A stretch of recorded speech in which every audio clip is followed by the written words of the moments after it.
Welcome to the Tech Journeys podcast. I'm your host, Vincent. And on this podcast, I interview people in tech. As always, this show is sponsored by the Consulting Launch Method, where I help experienced tech professionals build their own consulting business alongside their day job without spending years figuring out the business side. We've helped clients go from initial idea to first customer in 90 days and six figures within a year. Sure to learn more? Connect with me on LinkedIn and send me a message. On today's show, I'm very excited, and we had a sort of chat that was very exciting. So I'm excited to have Anand Kumar on. He's a senior product manager at Springer Nature, which is really focused around solutions around life science and experimental workflow solutions. So Anand, welcome to the show. And I also asked this question, a lot to start with, right? Looking back at your career, and we kind of talked about this. What is kind of the project or the decision that you've made that you're most proud of, and why? What is the reason why it stands out for you? Oh, thank you, Vincent. Thank you for inviting me into the show. That's a good start for the podcast. What is the main decision that I took that made me stand here? I would say I would not connect it to with my current role or anything. I would say this goes way long back when I decided that what do I do with my life? So uh, this question was the burning question that I tried to answer almost the last 15 years, which took me a while to get there. But the main thing that I took those is for my ability to adapt and my ability to understand how the technology will change the future. So that I accepted it. So I did not try to fight it, but I accepted it, which helped me do a lot of things that I do at the moment. And can you give me an example of that? Like for example, okay. So one of my past experience was I was a salesperson as well. So being a salesperson doesn't give me any credibility to make a best-selling software. Does it? No. But understanding what people want and finding the clear problem of what people want, you can solve the problem. And that's what is real business is. So what I found was trying to understand different problems that were in existence that people were not even aware of, and trying to find the easiest solution for it is my way of tackling um, you know tackling the problems, Yeah. and that has really helped me to get to where I am at the moment, Yeah. because it changes the perspective of what you think. It changes what you want to achieve and what you can achieve. So when you start weighing things down, I think we are in a better position to move forward. No, one step at a time, the whole saying One step at says. a time. Yeah. And what just wanted to get a little bit deeper on this. Why was it so important to you to make that, to accept that technology is here, uh, and how did it sort of shape some of the decisions that you've made, along the Yeah. way? See, for example, if you really look with AI, let's talk about one of the trending topic as And technology they is are, AI, yeah, right? Everybody is AI everywhere. If you really look at AI can be a good doctor, AI can be a good lawyer because of the things that they do. Right? As a lawyer, the majority of the job comes to finding references of the old cases or some. No, you don't find lawyers trying to get new references. You don't find lawyers trying to win that new case, right? People want to get a reference that this was a judgment for this case, and this is a similar case. Judge, that's the sort of an approach that most of the lawyers take.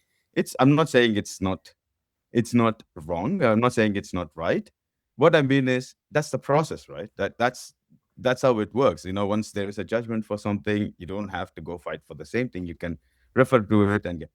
AI can do a better job of this yeah, because if AI can pull up the data, you don't have to spend 20 hours, long hours as a lawyer to do all of that, right?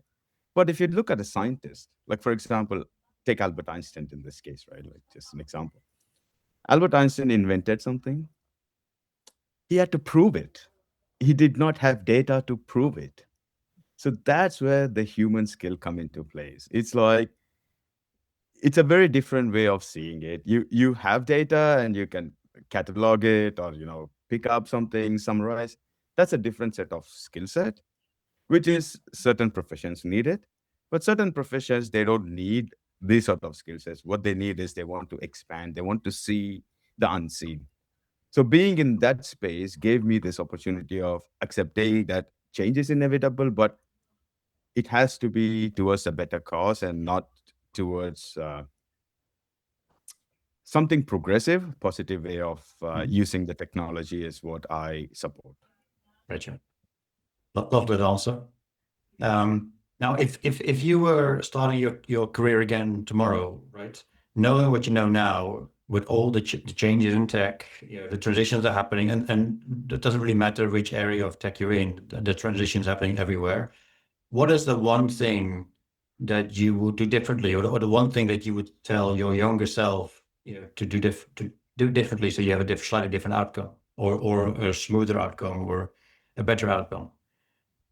I would say the younger I am, again, I would recommend myself to take a little bit more risks Mhm. and to understand to bridge the gaps between different segments or different technology. That is something that early adopters are always in the best position to be in.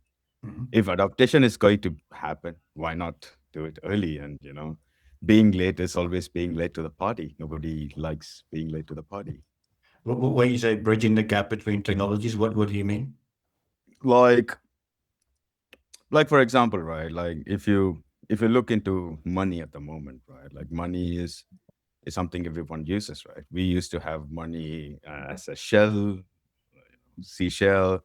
Then we have money for metals, and money became paper, then became plastic, and now it's digital. So that adaptation, people don't see the story behind a new technology, or people don't understand what cost what, or what why did people do something, or what made them to do something. These sort of things people don't really understand.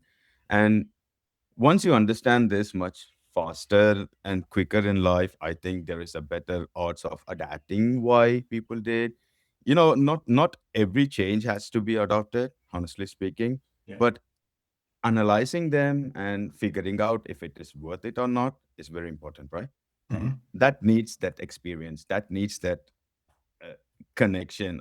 See, we always know that history doesn't repeat itself, but it rhymes. So understanding that rhyme is very important in anyone's career. Like, careers can change. It's just one legislation law. If you really look at it, someone tomorrow signs something in the government, it could change so many lives of people, right? Like so many people's lives. So how do we make sure that we are part of whatever is happening? I get you. I get you. And if um, you just touching on that, I mean, in your current role, right? Mm. Because it sounds very exciting. Are the sort of have you seen that or experienced that kind of changes? Yes, Or yes. can you give me an example of that? Yes. So when I first began 4 years ago with my current role, I began with my team as a product manager. So at that time, I had no experience about IT or anything, right? So I had the subject matter expertise, and I know what is expected from the market because of my previous sales experience. So I had market knowledge and I had subject matter expertise, but I never had experience about IT. So even the IT, the jargon is very different. They have something called iterations, and it's like it's different for a life scientist, and iteration is a different. It's like you have to adapt. There's a lot of things that you need to adapt, and I did try to adapt. By the time I understood what was happening, I was lucky because it was just pre AI era. I would say it's era now because it is definitely a big change from what I understand. Yeah. Because I just saw like few months or like yeah, about 6 to 7 months of the pre-AI era, which is where I understood what is IT. And once AI came, it really changed the way I could experience product building, digital product buildings, and things like that. Things that, like for example, an image. You want to design a GIF file or a normal image, right? Yeah. You have to go to a designer, get it designed, the things like that. It is like it used to take so much time. Like, you have to go and then you'll come back with next Yeah. iteration after 2 weeks. Like it's a small design change, but that's the process that was there. But with AI, things got very quicker, and the we started building prototypes much faster than what we were building before. Yeah. See, that adaptation took us a big leap forward, which is very important. And being that early adopter gave us an edge of understanding what market needs even before the market was flooded with all sort of stuff that people don't really need. That is very important as well. So you have to understand the user experience, you have to understand the product, how the product works, and you have to understand if there is someone who's happy to pay for it. So understanding all this is different departments as it is, but Yeah. putting them all together, making the whole story that makes sense is what I believe is the skill that people would want to develop in the future. Love it. Final question or thread. Yeah. What does the next chapter of your career look like for you? That is a great question. That is a great question. See, honestly, before AI, I would have gone into a traditional direction of, there is a pipeline set up for any product managers.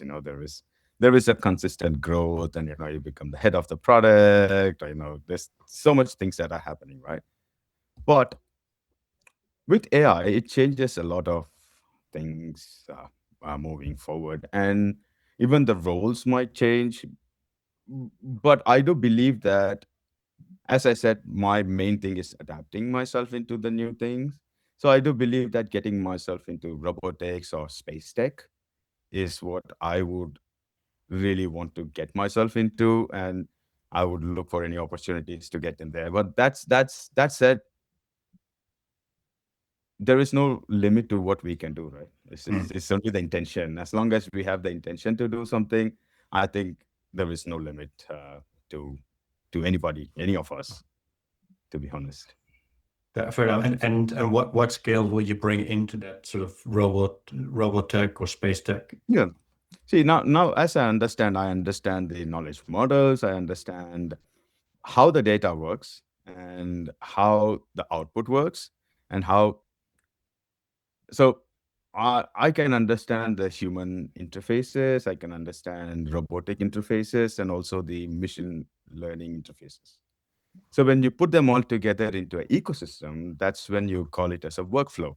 Like, it's not something new. It's not something new. I grew up watching this, if you Mm. know, in the sense, you see, Iron Man. Iron Yeah. Man already has a job, is it can do a lot of things. If you see Wakanda, it's not something new. Like what James Bond was using years ago when I was a kid, we use it now. So Yeah. it's the imagination is already set away for us, and how we connect all of them together. Like, you can have a lab in India, for example, and I can stay here and try to synthesize a protein or a peptide or a vaccine, and it is possible. Yeah. And that is the future that people are expecting to see, which is what everybody is talking about. AI is going to make a lot of things easier. Yes, most of the things it will make it easier, but our job is to understand and educate ourselves to know if it is actually doing the right thing or not. That comes with experience, and experience needs effort.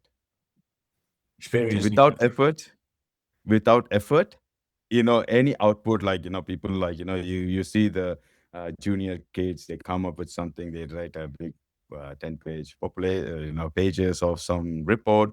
They don't even know what is in there. They don't even know if it is right or wrong.